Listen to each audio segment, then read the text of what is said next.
नमस्ते। करौली शंकर गुरुदेव जी की एक और वीडियो में आप सभी का स्वागत है। अगर आप हमारे चैनल पर नए हैं तो हमारे चैनल को लाइक शेयर सब्सक्राइब करें, बेल आइकन को ऑन कर लें ताकि हमारे हर वीडियो की नोटिफिकेशन आप सभी को मिल जाए। और अगर आपने अभी तक मेरे ब्लॉग चैनल को भी सब्सक्राइब नहीं किया है तो मयूरी पढ़ते ब्लॉग टाइप करके मेरे ब्लॉग चैनल को भी ज़रूर सब्सक्राइब कर लें। और अधिक जानकारी के लिए हमारे टेलीग्राम चैनल और व्हाट्सएप चैनल को भी ज़रूर फॉलो करें। और अगर आपने अभी तक हमारे टेलीग्राम चैनल और व्हाट्सएप चैनल को फॉलो नहीं किया है तो नीचे डिस्क्रिप्शन बॉक्स में उन सभी की लिंक आपको दे दी गई है। आप वहां पर क्लिक करके हमारे टेलीग्राम चैनल और व्हाट्सएप चैनल को भी फॉलो कर सकते हैं। जय माँ कामाख्या, जय करौली शंकर महादेव, जय राधा रमन जी, हर हर महादेव। जी पर खुली आंखों से राम, इसलिए रावण को दशानन कहा गया। दशानन 10 कलाओं का ज्ञाता, 10 कलाओं का ज्ञाता थे रावण। खुली आंखों से नाभि पर रहते थे। राम को कहा गया कि 12 कला के अवतार है। इसके ऊपर आता है मणिपुरा के ऊपर अनाहत चक्र। अनाहत ये 12 दल का कमल है यहाँ पर, इसीलिए भगवान राम को कहा गया 12 कलाओं के अवतार। सुना होगा आप लोगों ने, 12 कलाओं के अवतार क्यों कहा गया? राम एक ऐसे योगी थे, महायोगी, खुली आंखों से अनाहत चक्र पर निवास करते थे। आँख खुली है, रहते यहाँ थे। इतने बड़े योगी थे। महान ऋषि परंपराओं का संरक्षण उन्हें प्राप्त था। गुरु वशिष्ठ जैसे, गुरु विश्वामित्र जैसे गुरुओं का सानिध्य उनको प्राप्त था। उनसे शिक्षा दीक्षा उन्होंने पाई। और आपको पता है भगवान श्री कृष्ण को योगेश्वर क्यों कहा जाता है? इससे ऊपर एक चक्र है यहाँ पर, इसे बोलते हैं विशुद्धि चक्र। ये जो विशुद्धि चक्र है ये 16 दल का कमल है। इसीलिए भगवान श्री कृष्ण को, क्योंकि वो खुली आंखों से यहाँ निवास करते थे सबसे ऊपर, इसीलिए उन्हें 16 कलाओं का अवतार कहा जाता है। यानी जिन्हें काम, क्रोध, मद, लोभ, अहंकार कुछ छू भी न गया हो, विशुद्धि, इसीलिए उन्हें 16 कलाओं का अवतार कहा जाता है। भगवान श्री कृष्ण को जो खुली आंखों से यहाँ रहते थे, सबसे ऊपर थे। राम से भी आगे एक अवतार। और हमारे कुछ महान लोगों ने जो ये धरती पर जिंदा हैं, उन्होंने उन्हें काम कला का अवतार बना दिया है। भगवान श्री कृष्ण को शर्म आनी चाहिए इनको। डूब के मर जाना चाहिए चुल्लू भर पानी में। जो योगेश्वर है, जिसको काम, क्रोध, मद, लोभ कभी छू ना गया हो, उसे दिन भर ऐसा बता दिया कि दिन भर बस वो स्त्रियों के साथ रमण कर रहे हैं, गोपिकाओं के साथ दिन भर रमण कर रहे हैं। तुम्हें पता भी है कि गोपिकाएं कौन है? तुम 16,108 नारी कहते हो, और ये दरबार 16,108 नारी नहीं, 16,108 नाड़ी शरीर की। उनके स्वामी का नाम श्री कृष्ण है। जैसे पति को स्वामी कह दिया जाता है, तो भगवान श्री कृष्ण को क्या कहा गया? 16,108 नाड़ियों के स्वामी, जिनके नियंत्रण है नाड़ियों पर, एक एक नाड़ी पर। उनके शरीर की एक भी नाड़ी बगैर उनकी इच्छा के धड़क नहीं सकती थी। उनका नाम योगेश्वर श्री कृष्ण है। और आप उन्हें 16,108 नारियों का पति बताते हो? शर्म आनी चाहिए। इतना ही नहीं, ये भी लिख डाला सबके 10-10 लड़के, एक एक लड़की उत्पन्न हुई।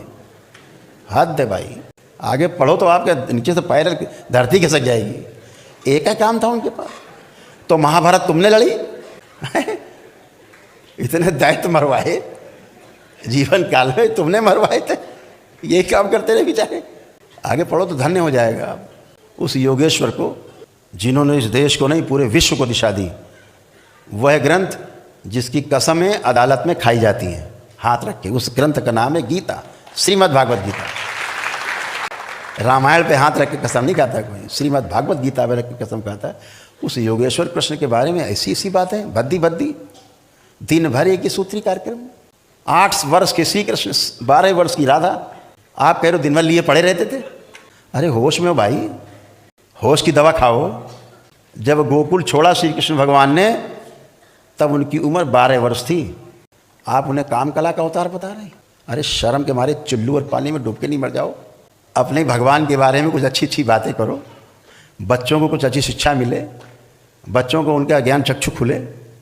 चीज़ें लिखी गई हैं कोड में, जे जान ही तेई दे जनाई, बाकी मूर्ख बने रहो, इसलिए लिखा गया। बहुत विस्तार से बोलेंगे किसी दिन, इनकी धज्जी उड़ाएंगे जितने बदमाश हैं ये। मालूम होना चाहिए युवा पीढ़ी को कि हमारे भगवान श्री कृष्ण योगेश्वर थे, योगी राज थे। उनसे बड़ा संसार में कोई योगेश्वर हुआ नहीं। योगी हुआ नहीं। वो योगेश्वर नहीं होते तो भगवान परशुराम ने अपना सुदर्शन चक्र उनको नहीं दिया होता। भगवान परशुराम उन अवतारों में से एक हैं जिनके ऊपर आरोप लगा देते लोग बैठ के केवल ब्राह्मणवाद का, जो क्षत्रिय विरोधी थे, बस ऐसे बना दिया। अरे भैया कुछ तो बुद्धि लगा लो यार। आप उनकी बात कर रहे हो जिनको जाति का मतलब नहीं, किसी से कोई लेना देना नहीं, जिन्होंने मानव धर्म को ही श्रेष्ठ माना। भगवान भोलेनाथ के एकमात्र शिष्य जिनका नाम है भगवान परशुराम, जिनका नाम है भगवान परशुराम, ऐसी सी बात है। तो अगर वो योगेश्वर नहीं होते श्री कृष्ण तो भगवान परशुराम उन्हें सुदर्शन चक्र नहीं देते। सुदर्शन चक्र भगवान श्री कृष्ण को भगवान परशुराम ने ही प्रदान किया था, उन्हीं से मिला। कहाँ से जाति पात आ गई? किस ब्राह्मण को उन्होंने सुदर्शन चक्र दे दिया? भगवान श्री कृष्ण ब्राह्मण नहीं थे, लेकिन आप अपने आरोप लगाते समय वो तो क्षत्रिय विरोधी थे, वो जाति प्रथा विरोधी थे, ब्राह्मणवादी थे। जब अपना धनुष ले करके अब उन्होंने कहा कि हम तो तपस्या में जा रहे हैं, हमारा काम पूरा हो गया, तो कहा कि भगवान शंकर को उनके अस्त्र शस्त्र वापस कर दिए जाएं कि हम क्या करेंगे धनुष धनुष। तो देने गए तो भोलेनाथ ने कहा अरे भाई हम तो दे चुके हैं, हम दिया हुआ नहीं लेते, अब तुम ले जाओ, तुम्हें जहाँ देना लेना हो तुम करो। अच्छा, तो एक बार रावण को बंदी बना लिया था सहस्रबाहु ने, अपनी कैद में रखे था। तो भगवान परशुराम भगवान शंकर से मिलने गए तो उन्होंने कहा कि भाई तुम शिष्य तो हमारे हो, लेकिन तुमने दक्षिणा आज तक नहीं दी। बोले प्रभु आप आदेश करो दक्षिणा। तो बोले आधी दक्षिणा में आज दो, आधी। बोले आधी मतलब? बोले आधी आज और आधी बाद में। कि प्रभु दिया आदेश करो। तो बोले रावण जो है सहस्रबाहु जो राजा है उसकी कैद में है, उसे छुड़ा दो। और भगवान परशुराम की कौन से पुदीना काटे थे, किसी का जो झगड़ा था भाई, भगवान भोलेनाथ के कहने पे, महादेव के कहने पे उन्होंने जा कर के अकेले ही, वो तो वन मैन आर्मी थे, अकेले ही आर्मी उनके बराबर कुछ था ही नहीं, मार काट के रावण को छुड़ा लाए, आज़ाद करा दिया। ये दुश्मनी सहस्रबाहु की और भगवान परशुराम की थी, जो उन्होंने, उनके परिवार ने उनके पिताश्री की हत्या करके गाय का मामला बना करके और उनकी हत्या की, बदला लिया। वो कथा हम आपको सुना ही चुके हैं पहले कि भगवान परशुराम ने कभी भी एक भी क्षत्रिय की हत्या नहीं की, कर ही नहीं सकते। ये कथा फिर आपको सुनाएंगे कभी, आज बहुत समय हो जाएगा। ठंडी लग रही, गर्मी लग रही, हमें तो पता नहीं, हमको देख के गर्मी लग सकती है आपको पता है। चलो 5 मिनट लगेंगे, सुनाई देते कथा भगवान परशुराम। भगवान परशुराम को जब पता लगा कि उनके पिताश्री की हत्या हो गई है ऋषि जमदग्नि की, तो आए। और जैसा कि आप सबको पता है, आप सब उस भोग से भोग के निकले हो, स्मृतियों से। वो तो महान ऋषि थे, तपस्वी थे भगवान परशुराम, उनसे बड़ा ऋषि तपस्वी हम तो किसी को आज तक मानते ही नहीं, धरती पैदा ही नहीं हुआ। उन्होंने सारे पिंडदान और जो पिता के मृत्यु के बाद पुत्र कर सकता है वो उन्होंने सारे विधि विधान से सारे वैदिक कार्यक्रम सब किए, पितृमुक्ति वगैरह के लिए सब कुछ किया जो भी कर सकते थे। अब ये तो नहीं कहा जा सकता उनको ज्ञान नहीं था, पूरा ज्ञान था, कर दिया। लेकिन पितृ की जो स्मृतियाँ थीं वो नहीं गईं, वो चिपक गईं, वो बनी रहीं। इसके ऊपर बड़े बड़े सीरियल बने हैं, रामायण के रामानंद सागर ने भी बनाया है, इस पर सीरियल बनाया है। वो स्मृतियाँ चिपक गई, पिता की स्मृति, बदला लेने की स्मृति, मृत्यु के समय की, हम बोलते हैं ना कि पितृ की मृत्यु के समय की जो स्मृति है वो सबसे भारी होती है, बहुत मजबूत होती है। वो अगर रह गई तो फिर आपको वैसे ही नाचोगे जैसे स्मृति थी। तो जब जब वो स्मृति आगे आती थी बदला वाली उनके पिता की, तब तब वो सबको गाजर मूली की तरह काट के रख देते थे। उन्हें नहीं पता लगता था किसको काटा है। ऐसा 20 बार काटा है धीरे धीरे। 21वीं बार जब फिर उठाया फरसा उन्होंने, वो स्मृति आगे आई तो भगवान परशुराम फिर बन गए ऋषि जमदग्नि। बेटा नीचे, पुत्र और पिता आगे, स्मृति, पितृस्मृति। तो वो भाग के कुछ लोग जो है वंशी क्षत्रिय थे, वो जामवंत जी और हनुमान जी जहाँ पे इकट्ठा थे वहाँ पहुँचे। वो कहा हमें बचाओ, रक्षा करो, ये तो पता नहीं कहा है, सबको मारे काटे डाल रहे हैं, हम लोग कुछ किया भी नहीं, बचाओ। तो जामवंत जी ने हनुमान जी से कहा भाई बचाना तो धर्म बनता है, तुम हनुमान जी बचाओ सबको। बोले ठीक है महाराज। तो हनुमान जी चले, वो परशुराम जी के पास पहुँचे, भैया काहे काटने के लिए फरसा निकाल लिया, 20 बार काट चुके, अभी फुर्सत नहीं मिली, फिर 21वीं बार, ये कब तक चलेगा? बोले चलते रहेगा। तो बोले नहीं, युद्ध होगा। तो बोले हट जाओ, नहीं तुम भी मर जाओगे इसी में। अब हनुमान जी अपना रूप बदल के थे, झगड़ा हुआ, खूब लड़ाई चली, खूब युद्ध चला, घमासान। भगवान परशुराम जी का हनुमान जी का युद्ध 5 दिन लगातार चलता रहा। एक विष्णु अवतार और दूसरे रुद्र के अवतार, दोनों का युद्ध बराबर चलता रहा। आखिरी में हनुमान जी ने कहा तो मानने को ही नहीं तैयार है आदमी, तो उन्होंने अंतिम कोई अस्त्र चलाया और परशुराम जी बेहोश हो गए। तो उनको ले जाके पेड़ में बांध दिया और कहा जरा देखें तो क्या इसके अंदर है क्या, काहे कांटे डाल रहे हैं भाई सबको। तो जब अंदर जाके हनुमान जी ने देखा तो देखा कि उनके पिता की स्मृति, पितृ स्मृति पड़ी थी, बदले की भावना की। जब वो आती थी स्मृति एक काटने लगते। तो भगवान हनुमान जी जो है बजरंगबली, ऐसी कथा है कि पितृ लोग गए वहाँ से, उनके पितरों को लाए, उनसे कहा भैया ये तुम्हारी जो स्मृति पड़ी पहले ये बटोरो, ये सबको कांटे डाल रहे हैं, ये तुम्हारी स्मृति कटवा रही सबको। तो उनके पितरों ने अपनी सारी स्मृतियाँ बटोरी और वहाँ से गए। तब भगवान परशुराम के 2 आंसू गिरे, अपने पिता की मृत्यु पर नहीं रोए थे। इसीलिए कहा जाता रोना जरूरी, स्मृतियाँ नष्ट हो जाएं। बच्चे को रुलाया जाता जब पैदा होता, क्यों रो जाए, जैसे दरबार में आपको रुलाया जाता है, आपको कहा जाता है ना अब आंसू गिरेंगे, तो आप जब संकल्प करते हो तो आंसू गिरते हैं आपके, खांसी आती है, डकारें आती हैं, हिचकी आती है, तो ये सब स्मृतियाँ नष्ट होती हैं। तो ऐसे ही जब बच्चा पैदा होता है उसको रुलाने की कोशिश करते हैं, रो जाए जो बच्ची कुछ स्मृति इसके पिछले जन्म की हो वो भी निकल जाए, इसलिए रुलाया जाता है उसे। तो ऐसे ही भगवान परशुराम के 2 आंसू गिरे स्मृति के टपक के, तब वो स्मृति नष्ट हुई जो उनके पिता की स्मृति थी बदला लेने की, हत्या की बदला लेने की। तब उनका बदला जो हत्या वाला कांड था 21वीं बार, तब उनका बंद हुआ। तो इससे क्या सिद्ध हुआ कि भगवान परशुराम ने कभी किसी की कोई हत्या नहीं की और कोई ऋषि कभी किसी की कोई हत्या नहीं कर सकता, वो तो परम। उसके बाद फिर उन्होंने जितने लोगों की हत्याएं की थी, उनको पता लगा कि हमने इतनी हत्याएं कर दी हैं, हनुमान जी ने बताया तुमने इतने लोग मार डाले, लाखों लोग मार डाले, तो उनको बड़ा दुख हुआ। तो उन्होंने जितने लोग मारे थे सबका पिंडदान किया, सबका श्राद्ध किया, सभी का, सबको मुक्ति दिलाई उन्होंने। ये भगवान परशुराम ने किया। तो गलत ढंग से प्रचार करके लोग अपनी रोटी सेकते हैं, वो रोटी सेकने से बाज आना चाहिए, जो वास्तविक मूल बात है उसको सामने लाना चाहिए सबके। तो वो भगवान परशुराम जिन्होंने कोई हत्या ही नहीं की किसी क्षत्रिय की, रावण से संबंध इतना था कि उसको छुड़ाया था उन्होंने। तो क्या हुआ, वो धनुष लेके रावण के पास पहुँचे। जब रावण के यहाँ गए तो उन्होंने देखा कि किसी एक ब्राह्मण का वो अपमान कर रहा था, तो उन्होंने धनुष उसको देने से इनकार कर दिया। तब वो राजा जनक के यहाँ गए और फिर धनुष कहाँ गया, वो जनकपुरी में गया। तो भैया राजा जनक तो ब्राह्मण नहीं थे, तो धनुष काहे दिया।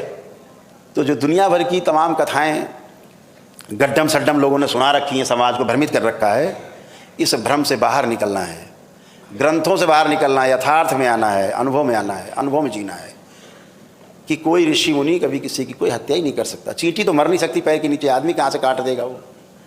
तो ऐसे भगवान परशुराम ने भगवान श्री कृष्ण को अपना सुदर्शन चक्र दिया। तब भगवान श्री कृष्ण जो जरासंध से के भय से वो भी पीड़ित रहते थे, भाई रिश्तेदार थे, जब वो चक्र मिला तो थोड़ा सुरक्षा हुई, तब वो सुदर्शन चक्रधारी कहलाए।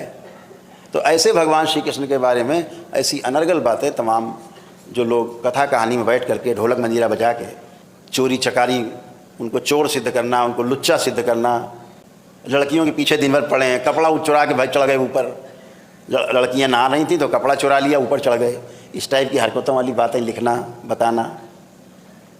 जब इतना लिख दिया था तो इतना लिख देने में ग्रंथ में कौन सा भैया बड़ा भारी पहाड़ टूट जाता कि हाँ राधा से शादी हो गई थी, लिख देते। तो जब राधा होती तब ना शादी होती। तो ऋषि मुनियों ने तो राधा नाम का एक कैरेक्टर पैदा किया अपने प्रतीक के रूप में, योग साधना के कुंडलिनी के प्रतीक के रूप में। इन लोगों ने उसको सही का समझ लिया। अब सही का समझ के पता नहीं क्या क्या कथा लिख डाली, भगवान मालिक है। तो हम तो इन सबसे कहेंगे भैया थोड़ी बुद्धि का इस्तेमाल करो और हमारे आराध्य को, उनकी जो उन्होंने किया जीवन काल में मानव जाति के लिए, जीवन भर अपना पूरा जीवन लगा दिया भगवान श्री कृष्ण ने, उसका बखान करो। कि दुनिया भर की उठापटक और दुनिया भर की अपनी काम कलाएं उन पर मत थोपो। खुद के अंदर काम कलाएं हैं, दिन भर कामुकता में भरे हुए हैं, तो दिमाग में उनकी कामुकता चढ़ी तो कामुकता ही दिख रही उनको बाहर सामने वाले में, सब जगह इतने कामुक हैं।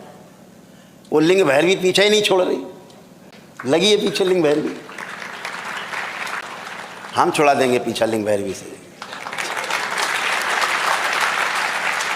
ये दरबार लिंग भैरवी से पीछा छुड़ाने में सक्षम है।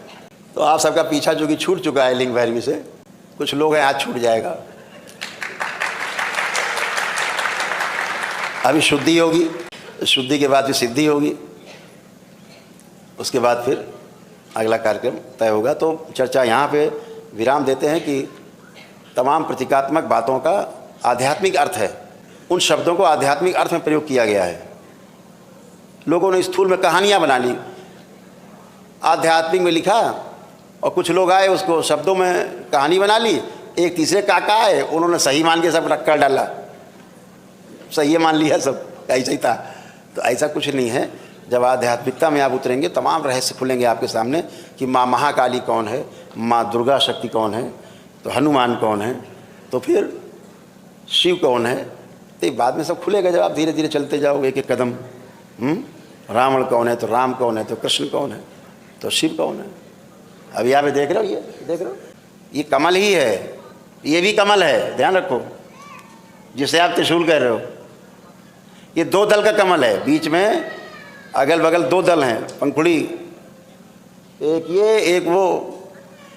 यहाँ पर 2 ही दल का कमल है, यहाँ 16 दल का कमल है, और जो आज्ञा चक्र है इसमें 2 दल का कमल है, एक इधर पंखुड़ी और एक इधर, तो 2 बीच में रहता है ये कमल का। तो ये 2 दल का कमल यही त्रिशूल है, ये प्रतीक है कमल का।